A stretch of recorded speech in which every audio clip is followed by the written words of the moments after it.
Ki konei, kei te whanga o tāpua, te wāhi e tau ai te Māori o Ihorangi Reweti Peters. I think for me, I love getting out in nature, walking and swimming. I think my most favourite spot in Littleton is Magazine Bay.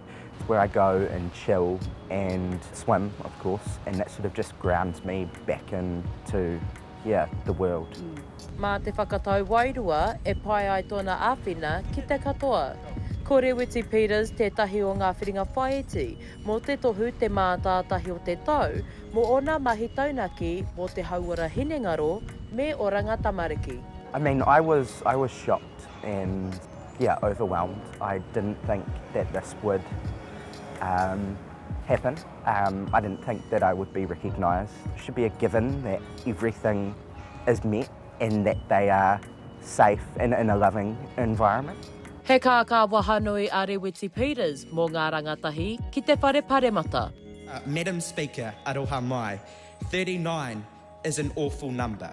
39 young people took their own lives between 2017 and 2021 while in the care of the state.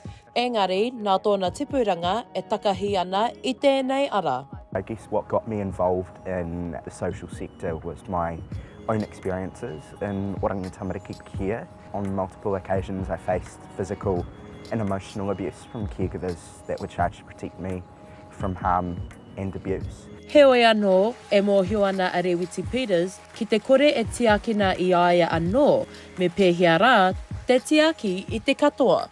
Later this year or early next year, I just want to take more time for myself.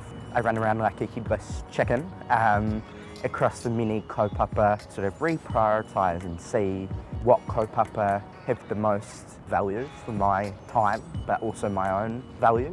Spending more time with whānau and friends. Ka whakaingoatia ngā toa o ngā tohu pau kōhure o Aotearoa hei tēnei pautu te rangi. A tai hoake ka kite, ko wai, ka hua.